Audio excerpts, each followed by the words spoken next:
And Brent Messmer here with Technical Taekwondo. Today we are going to be going through Tae Gyuk Chil Jahn. Tae Gyuk Chil Jahn is the 7th form in the Tae Gyuk series. Meaning of the form is mountain. It is 24 steps. Again, with the advanced forms, you have a lot of rhythm changes. You're going from speed to power. I think this is the first time that you guys have been practicing cat stances. So at the end of the video, I'll be going through how we're doing some of these new techniques that are in this form, again, with correct structure and alignment.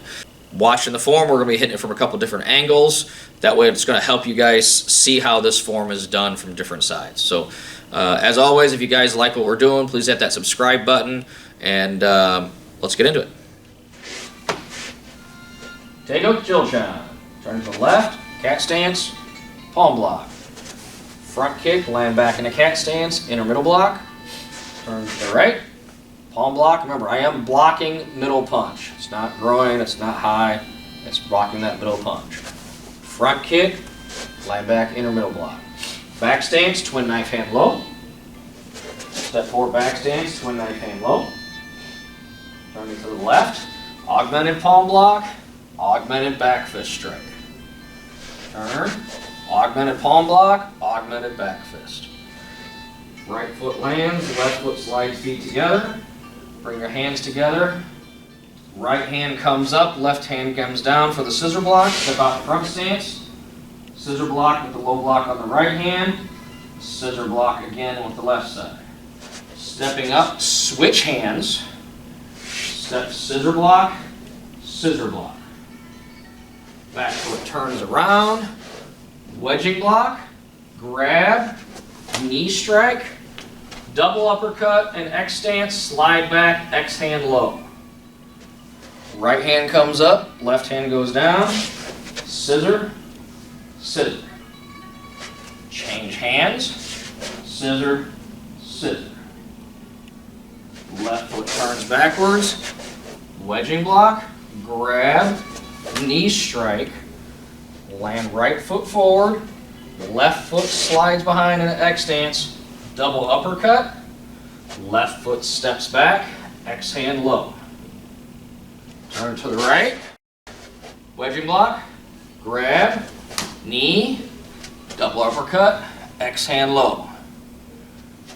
Left foot slides into a T stance, horizontal back fist strike, open it up. Inside crescent, landing in horse stance, elbow strike to the side. Left foot slides up, right foot pivots into T stance, right hand horizontal back fist strike. Open the hand up, inside crescent, reach the hand forward to the side, drop for the elbow, knife hand out of horse stance, step side, hip. Turn, Tae Gyuk Chil Jahn.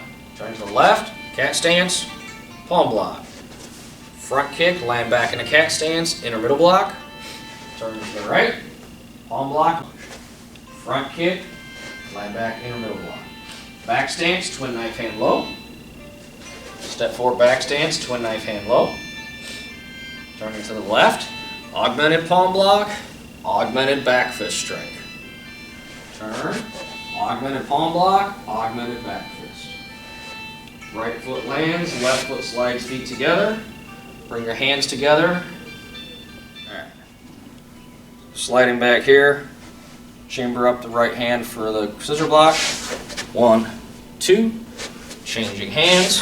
1, 2. Back foot turns. Wedge, grab, knee, uppercut. Slide back to front stance, X hand low. Turn, wedging block, grab, knee, uppercut, X hand low. Back fist out of T stance, open a hand, crescent, reaching forward, drop. Slide the back foot up as I pivot front foot into T stance. After the back fist, open it up, crescent, reaching forward, drop into the horse stance. From here, I'm going to lift a little bit into my horse stance as I cross the hands, drop back down into the horse stance for the knife hand block, step side punch. Left foot returns. Come on. Tae Gyuk Chil Jahn.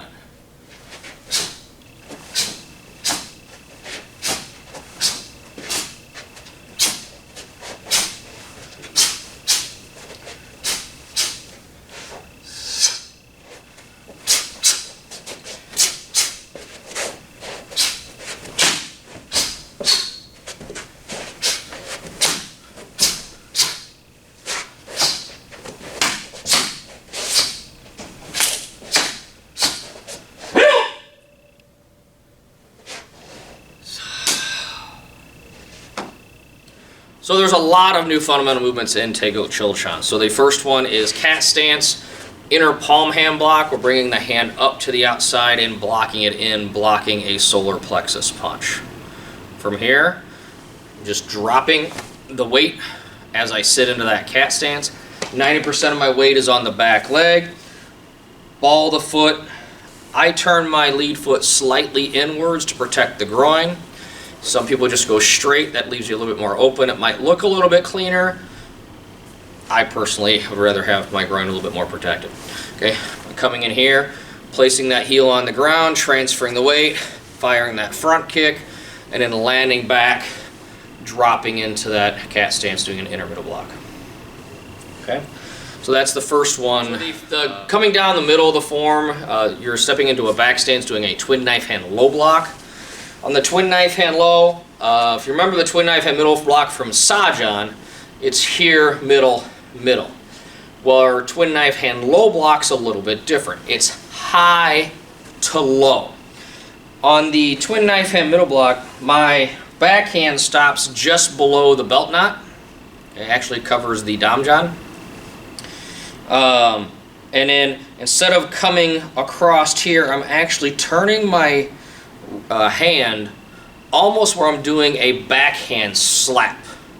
It's still a knife hand, but it's more a severe angle where I'm not here, I'm turning that wrist where I'm almost slapping down low.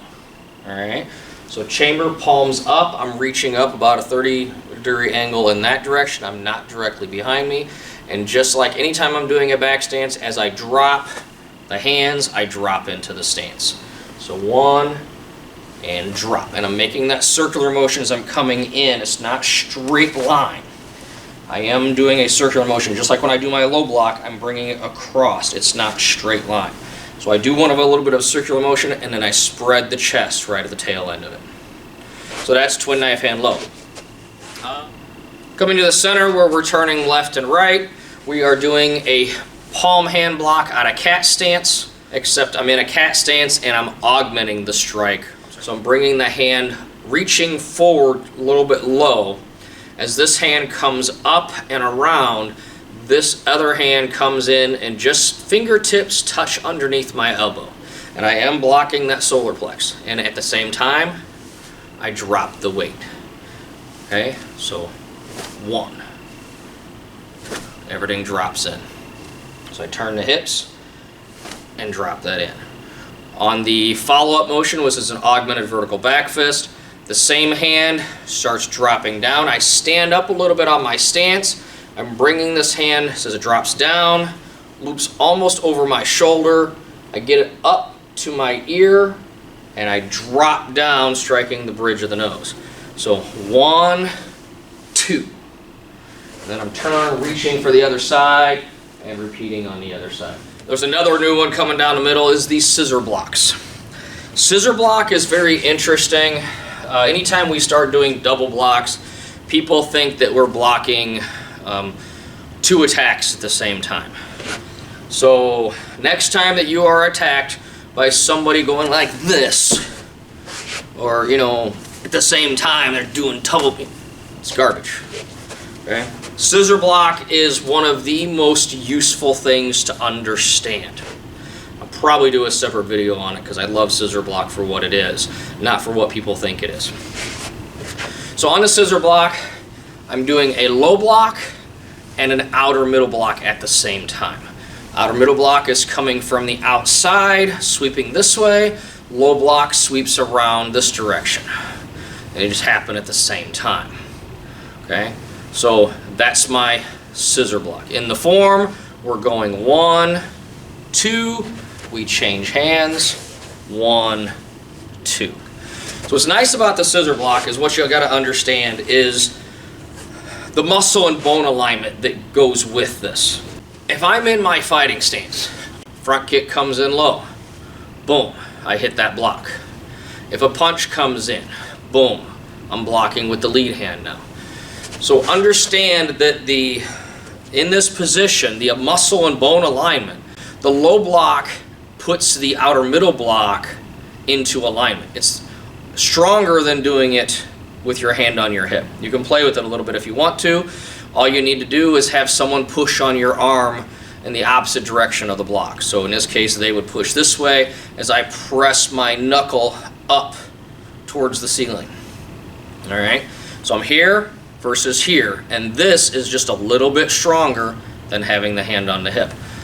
Who cares? It's also safer. I have my guard, I drop this. I don't bring my hand to my hip, but if I need to block a really strong punch or kick that's coming in, I can lock this in and everything lines up. The same thing is also true for the low block. My low block is here. I got, someone resist and push this way. I want to press my pinky knuckle out and towards the mat because it's a low block coming out that way. So I press it this way. If I augment or add power to that low block by putting this hand here, it's the same, if not a little bit stronger than having the hand on the hip. So this and this are almost the same strength. So that's what the scissor block is. It's not blocking two things at the same time. It is one hand adding power and strength or muscle alignment and bone alignment. It is one hand adding the alignment to the other, which adds to the power, adds to the strength of the block.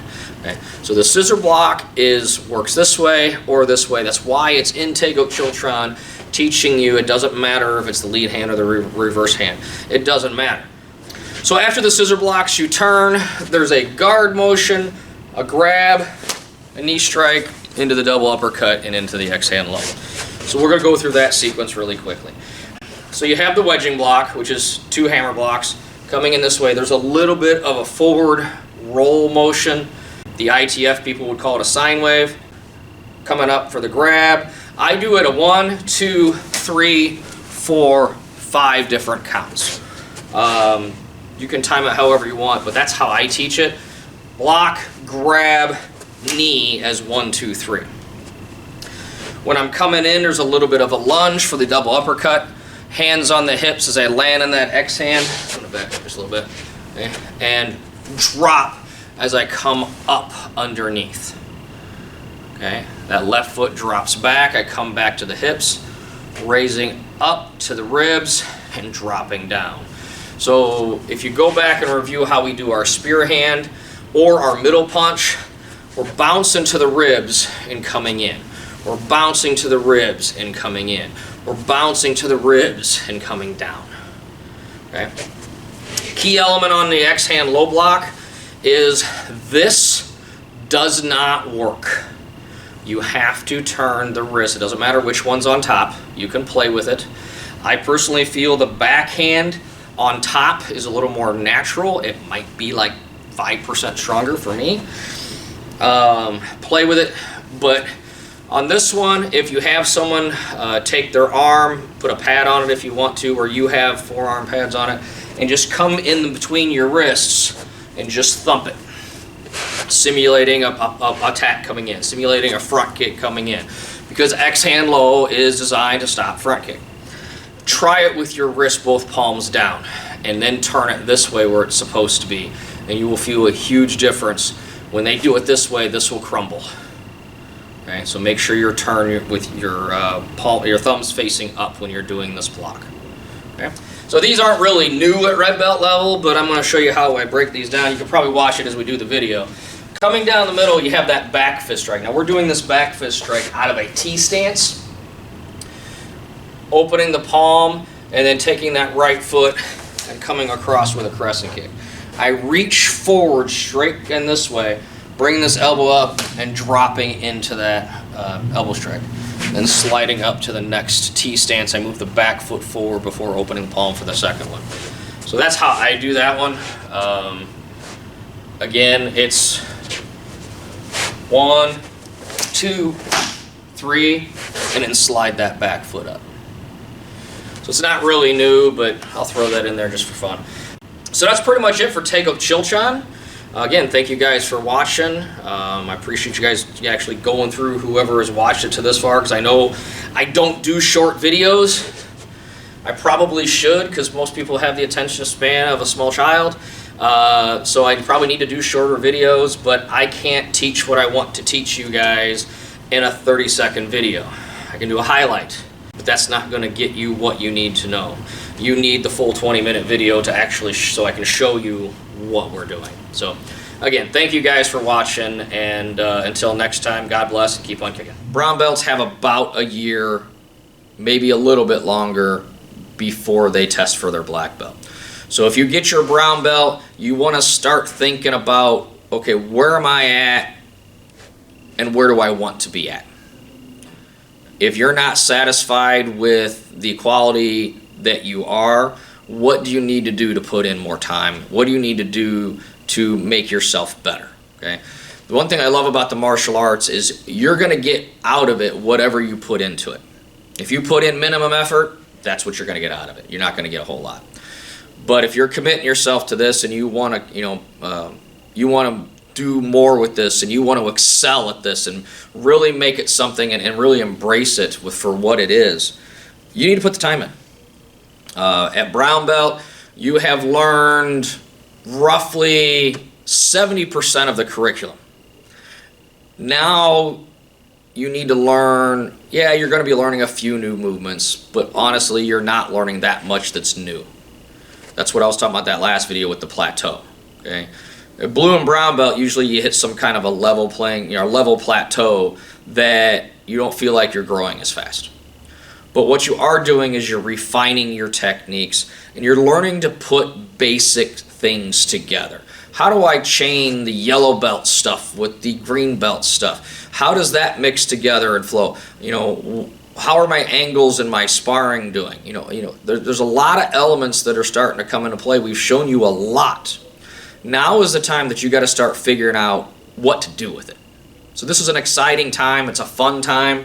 At the same time, it's challenging. This is probably one of the hardest things you've done. You've been doing this, hopefully right around this time, about 2 years. At this mark, you've learned quite a bit. You still have a long way to go.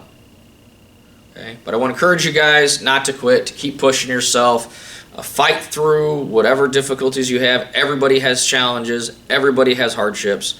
Fight through and do this for you. Pursue that black belt with happiness and aggression. Okay? Have fun with it. Okay? So, God bless and keep on kicking. We'll see you on the next one.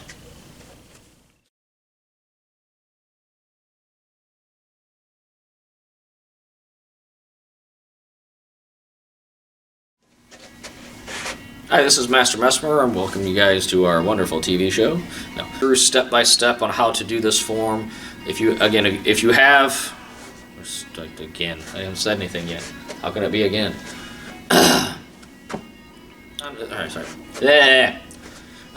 So we're gonna go through this step by step right now because that's what we're came here to do. So let's do this and redo this. Tae Gyuk Chil Jahn means mountain. It is 25 steps, 3, 25, 24, yeah. It's 25. So I want to thank you guys for watching this. So this video is on Tae Gyuk. I'm just going to delete all this.